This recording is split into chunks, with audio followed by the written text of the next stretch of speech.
I just think today's music is a melting pot of old music.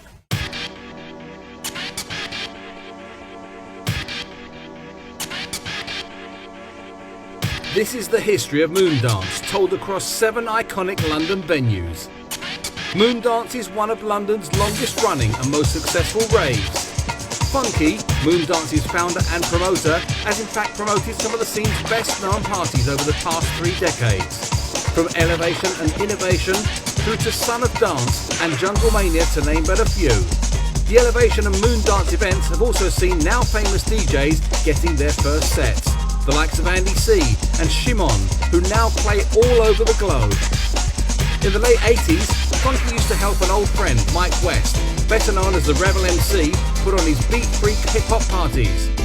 This led to him DJing on pirate radio stations like Laser FM during the late 80s and early 90s, when music was moving from soul to house. It was a chance meeting at Laser FM with Richie Malone of Expansions that saw Funky become the band's MC. He got to tour Europe and play at every iconic party of the time, the original Rain Dance, Eclipse and so on.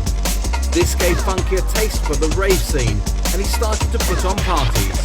Funky will now take you back to where it all began. So we're coming up to the very first place we put on a rave, the Wonderland Arena, which used to be, let me drive around a bit, over there, but as usual it's now a block of flats. We used to walk round to here and cross through those hedges into the arena, which was over there somewhere. The first big event Funky can recall promoting is Elevation Showtime, here at the Wonderland Arena in 1991. It was a disused warehouse, but it had a big stage and could hold around 2,000 people. In fact, Ratpack helped to build that stage, and Everson fell off of it on the night of the first event. The flyers are probably collector's items, but would still include the likes of the Prodigy, Jumping Jack Frost, Paul Anderson, and Fabio and Groove Rider. Lineups in those days could be much more varied in musical style. When the council closed down the Wonderland Arena, we needed to find another venue as the Elevation parties had really taken off. Finbar and Lisa had taken over an old roller disco in Edmonton and were putting on successful pirate club nights. The venue was big, they had put in a good sound system, and we put on some of the best Elevation events of the early 90s. As you can see, it's now been levelled.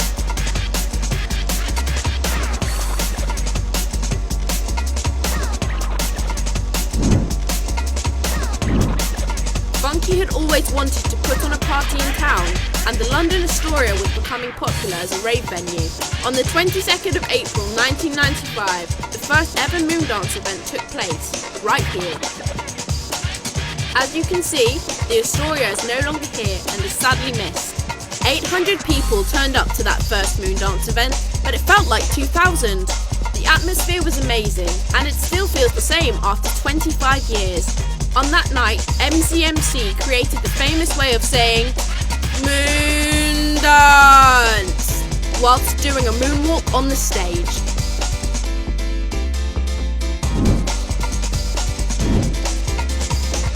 In Funky's opinion, the Camden Palace was the best London venue during the 90s.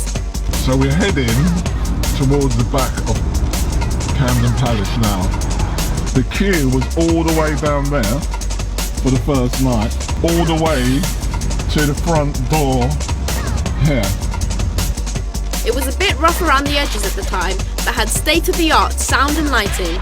The atmosphere at every event we held there was electric, which was why it was loved by both DJs and ravers. Funky could never get a booking at the Camden Palace, so it was thanks to Chris Paul from Orange that he was introduced to the manager, Lee. He gave Moondance a potentially duff second week in January date.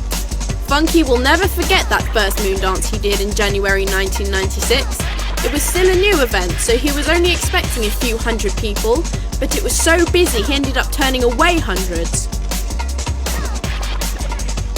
DJs, including Ratpack and Slipmat, brought the house down that night. We recently came across a review for that event on the Fantasia Rave archive that tells you all you need to know. We have continued to put on events in what then became Coco, as our ravers consider this to be their spiritual home. The venue is currently being redeveloped, and you may have seen that there was a big fire here recently. We really hope it comes back to us again in the future. From the mid to late 90s and into the noughties, we were rotating events between Camden and Bagley's. Moondance ravers really liked Bagley's because it had 3 arenas, so we started to host other promoters and had the opportunity to bring on up-and-coming DJs. It also had a huge outdoor chill-out space, so it felt like a festival in town, right down to the burger van. The events were getting bigger, and we wanted to keep going with the multiple music genres. Like so many brilliant venues, Bagley's eventually closed for Crossrail. So we found a new home under the arches at SE1. Moondance continued to flourish, and the New Year's Eve events were legendary. We were also delighted to be able to support fellow promoters like Definition and Essence of Chi.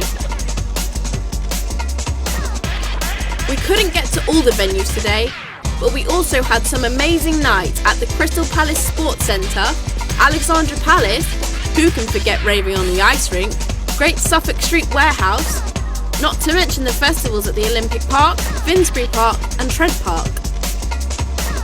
We have had great parties all over London because we have the best ravers in the world. So here we are in the year 2020.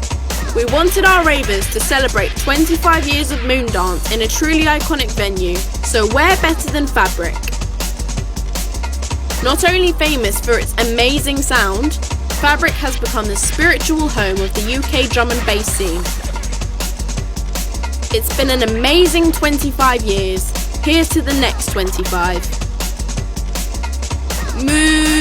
Moondance!